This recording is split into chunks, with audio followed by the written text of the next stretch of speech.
items and find out what bosses drop them, you're going to be able to find out where to get all your pets straight out of the journal from within the game.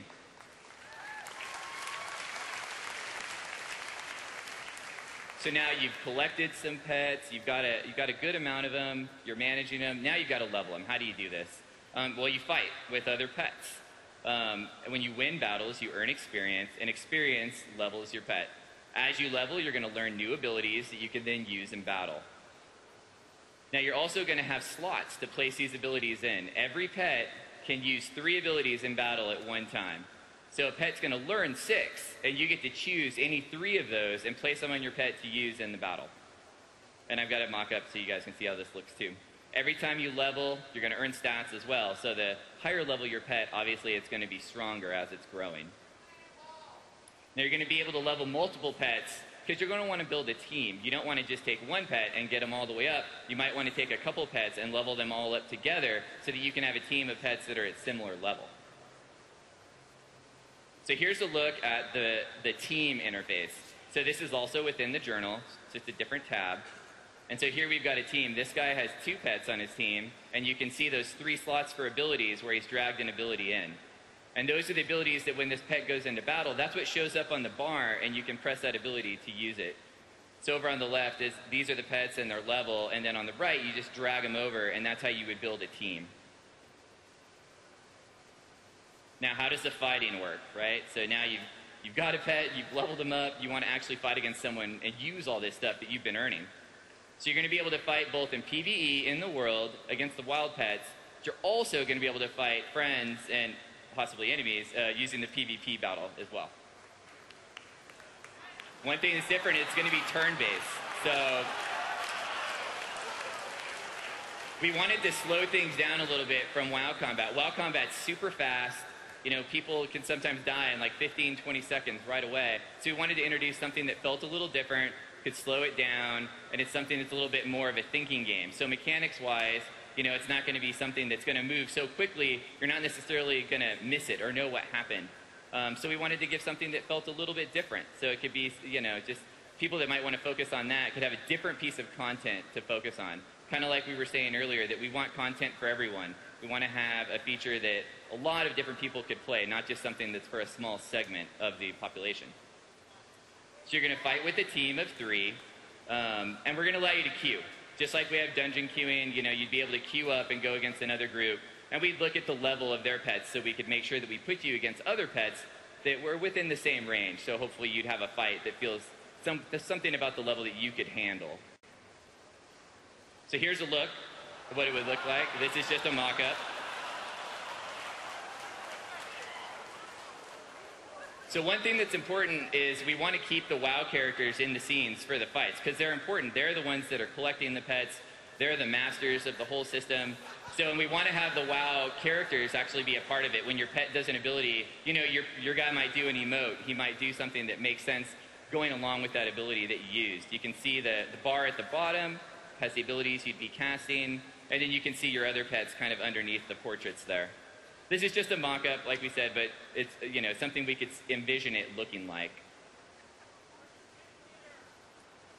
So customization, like I said earlier, naming your pets is a big thing. So you could have a pet that you've had for a really long time, and you finally be able to give them a name, and then see that name in battle. We're also talking about having items. So imagine the idea that you could have an item that we'd have an item slot on the pet. You can equip an item. Maybe you could even put gems in that item so that you could modify the stats on the pet as well. So we could pull in some of the profession systems. You're going to be able to do individual builds like we were showing you earlier with abilities. So you can take a certain pet and change his abilities and change his slots out so that your team will feel different from other teams around you. And finally, we've kind of got this concept of masters. So you're going to be able, we wanted to really have people that are into the system feel like they could travel around the world and have a reason to go to other places. So you're going to be able to go to, like, say you're going to go to Daenerys and there's a goblin there that's really great with training mechanical pets. So you'd be able to go there and fight him, and if you can beat him, he'll grant you what we're calling a master ability. And then you could use that ability on any of your pets to fight in battle. So here's a look at how this could work. So this guy's got 3 abilities at the top right now, and then he's chosen a master, and then over on the right we see the map. And that shows you where you can go to fight that master and the ability that you could get. So it just adds a little bit more depth and customization into the system as a whole. So that kind of wraps up the core features. So now I'm going to talk to you guys a little bit about some of the dungeons that we're expecting to have. We're looking at doing 9 new dungeons for Mists of Pandaria. We're super excited to be able to do a lot of different new dungeons, a lot of awesome looks. There's going to be 6 dungeons specifically on Pandaria that you're going to be able to fight in. We also have something coming back that we found was very popular with Cataclysm. So a few updates of classics. And so we picked a couple. Scholomance.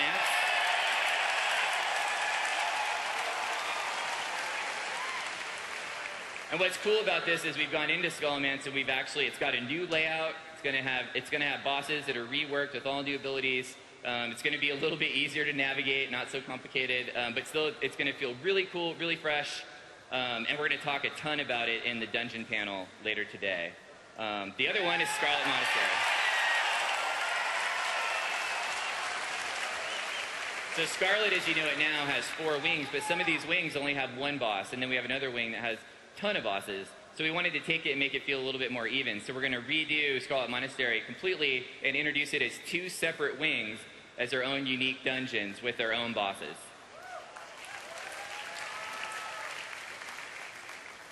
We got a few screenshots of a couple of the new dungeons. This is the Stormstout Brewery here.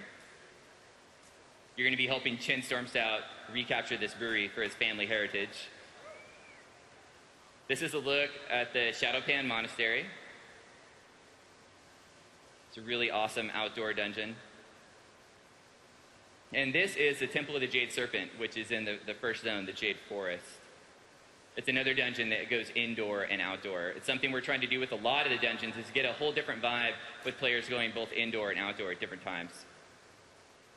So not to be left out, we're also obviously going to be introducing new raids.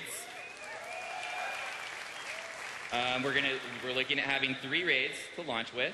The races we're looking to feature in these raids are the Mogu and the Mantid.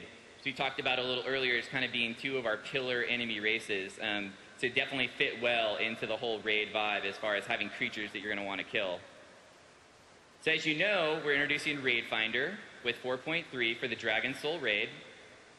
In Mists of Pandaria, Raid Finder is going to be available for all raids, right from day 1. So all the raids are going to have essentially 3 difficulty levels of Raid Finder, Normal, and Heroic right off the bat. We think it's going to be great because it's going to give that other level for people that are looking to get into raiding a chance to do that with content that really fits for them. And like Tom mentioned earlier,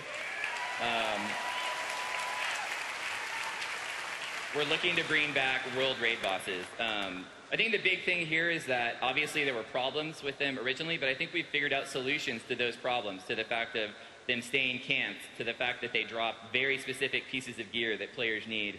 We've got solutions to those problems, so why not bring them back? They were something that players really liked, so that's something we really want to do here for Mists of Pandaria. Like I said, we'll have a lot more info on this at the Raid and Dungeons panel later today. So, questing. What's going on with quests in the new game?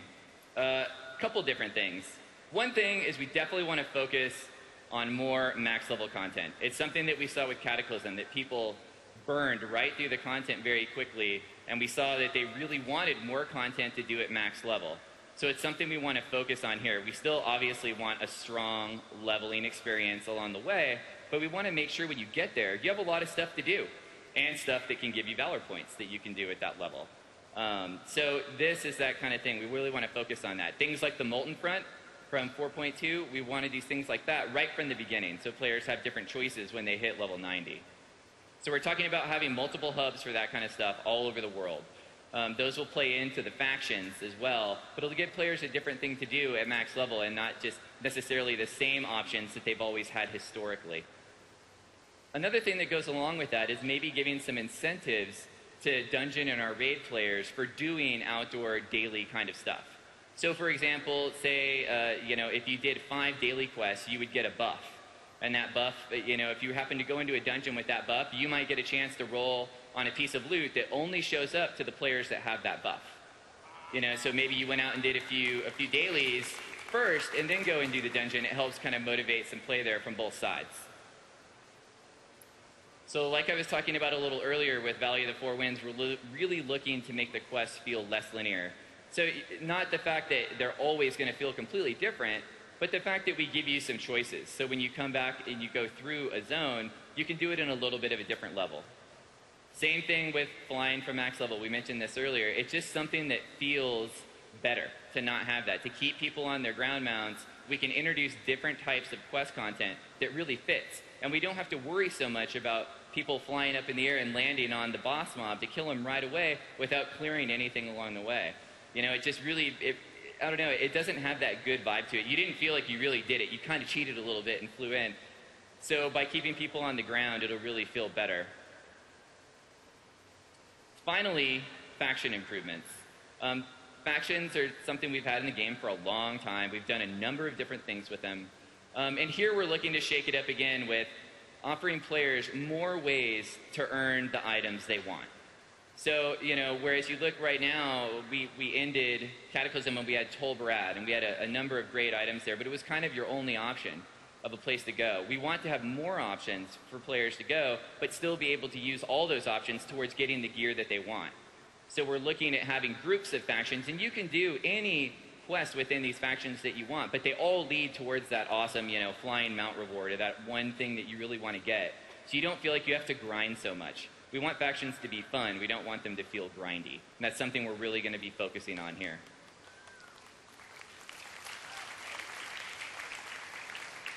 So do we have a lot of PvPers here? Great. So we're talking about doing some new battlegrounds. We don't know exactly which of these battlegrounds we're going to do. These are all ideas that we're working on, but we figured it's Blizzcon, so we'll fill you guys in on the stuff we're thinking about, and we'll talk about a few of them. So we're looking at a couple different types of battlegrounds here with different gameplay styles. You know, obviously we've had CTF, and we've had kind of capture King of the Hill style games where you have to hold a certain area to earn points. So we're looking to do a couple different styles of battleground here. Another thing is we're looking to do a new arena. Right now we're calling it the Tolbir Proving Grounds, and this is located out in Old Doom. I'll have some screenshots to show you this in a little bit. So first, let's talk about the Stranglethorn Diamond Mine. The concept behind this is it's a goblin mine below Northern Stranglethorn. Alliance and Horde are fighting over it to get these minerals out of it. And we're looking at doing a payload-style gameplay. So essentially, you'd have these mine cars that you have to escort to a depot. When it hits the depot, you'd get points. We're looking at multiple tracks within the actual mine itself, and the first team, essentially to escort enough cars to the depots and get the points, would win. But it would feel very varied with a lot of different options every time you play, because you could get a mine car and send it on a different track each time. And we're also talking about having you actually be able to, in the middle of the game, send the car off to a different track. A track could split, and a player could sit there and decide which way he wants it to go. So it's a unique kind of style of gameplay, something that we feel like could be really cool with WoW's PvP. So this is a look at a map of how that could work. There in the center where it says Diamond Mine would be where the carts start. And then there's a couple different tracks that lead all the way around the cave. And you can see some of the tracks split and go in different directions. There's some bridges there where when a track goes across a bridge, you know, you could knock guys off the bridge. There's all kinds of opportunities to do cool things here. Here's some concept art for this one. This is one we've definitely gotten a little bit of progress on, to the point where we've got some playable prototypes. So next up, there's one we're talking about called the Valley of Power. And this would be about getting an ancient Mogu artifact and capturing that artifact. And Alliance and Horde both want it because it would offer power for their war against the other side. Now, the way the gameplay would work is essentially you'd have an object, and you pick up the object, and the longer you hold it, your team earns points. Now, depending on where you stand in the area of the actual map, you could earn more or less points. So if you run off in the corner and hide, you're going to earn less. But if you stay out in the middle where it's wide open, you would earn more points. The ball itself would be doing damage to you, so the longer you hold it, you're taking more and more damage. So you'd need healers with you to keep you alive. But it's a really fun style of gameplay. It's something we think, again, would fit really, really well with WoW. So here's a look at how something like this could work. We'd have some start areas on the two sides. That's a ledge going all the way around. and then some stairs that lead down kind of into a recessed area. And the orb is right there in the center. So you start and run right through for it. We've got a couple simple